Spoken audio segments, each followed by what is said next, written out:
Hey there, this is an interesting curiosity. It's a Star Wars The Force Awakens set released by LEGO in 2019.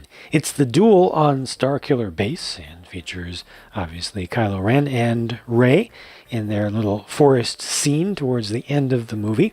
The version of Kylo Ren included in this set has no cape piece, no cloth piece, which is simply accurate to the scene.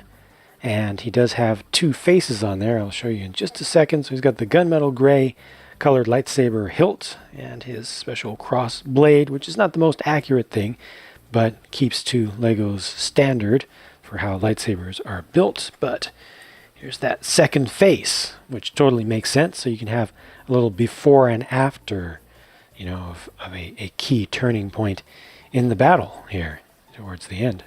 And then Rey has the appropriate printing for her robes for this scene. It's printed up pretty well. The hip piece is not printed the best, but it's not bad. Everything kind of flows through there pretty well. The thing that I like least here is the lightsaber hilt.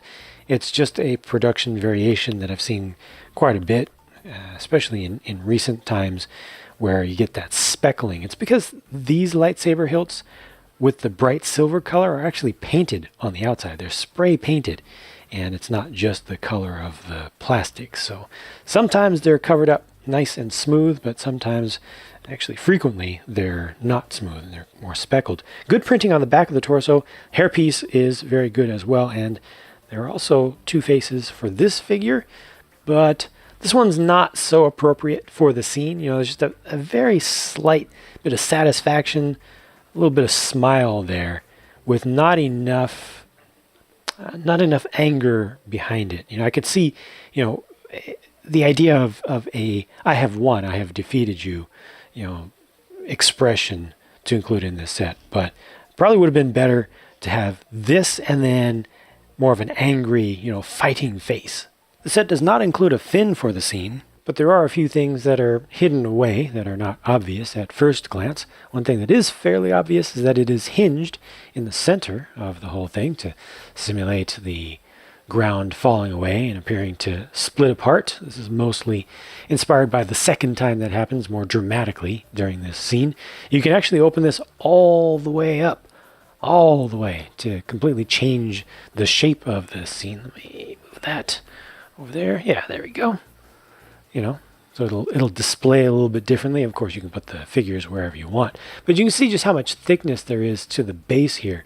So a lot of the pieces that go into building this aren't even visible from many angles because they really wanted to create that extra depth to the ground. And that's one of the reasons that this has such a high part count for its overall size. I think it looks better the closer you get to it, as you can appreciate more of the details that were built into this. The trees are a little bit on the short side. They're not trying to simulate the full verticality of a forest here, but you can see that each figure is on a base that's able to rotate around, so you can line up the lightsabers and have them clashing against each other different ways. But you can also overshoot. So for Rey over here, I can overshoot in this direction and knock that tree over. And for Kylo, I can overshoot this way and knock that tree over. They have pretty good consistency of the ground underneath. Again, just caring about the details. So the white tiling underneath there. And then on the other side is a little hidden compartment where you can get the blaster that Rey, I believe it's supposed to represent the one that Rey originally has to start the scene, but it is a stud shooter and they have one extra stud in there. It's just something that you can use as an option, but I personally wish they had included a more realistic looking blaster instead of a stud shooter, because this just, the scene already has enough action built into it kind of for LEGO's requirements of amount of action features, and I think it just would have looked better if you had a nicer looking item. The angle that looks worst for this is back here because you have the open small ugly rock piece with nothing to cover it up. Value wise, looking at the amount of stuff here with the finished product, I would like to see this sold for about $15. I can understand, though I don't agree with an argument for its actual price. It's just a retail price of $20 US with 191 pieces, and the way that it's built with some larger pieces and with a large percentage of what you're paying for here being in the figures value wise, I can understand it being sold for 20, but it just doesn't look like a $20 set to me in person, just in front of me. And part of the problem there again is because of how many pieces went into the base, which in turn really don't go into expanding upon what you're really able to see here. So a lot of it you're not able to enjoy much past the building experience itself. I think the build is good.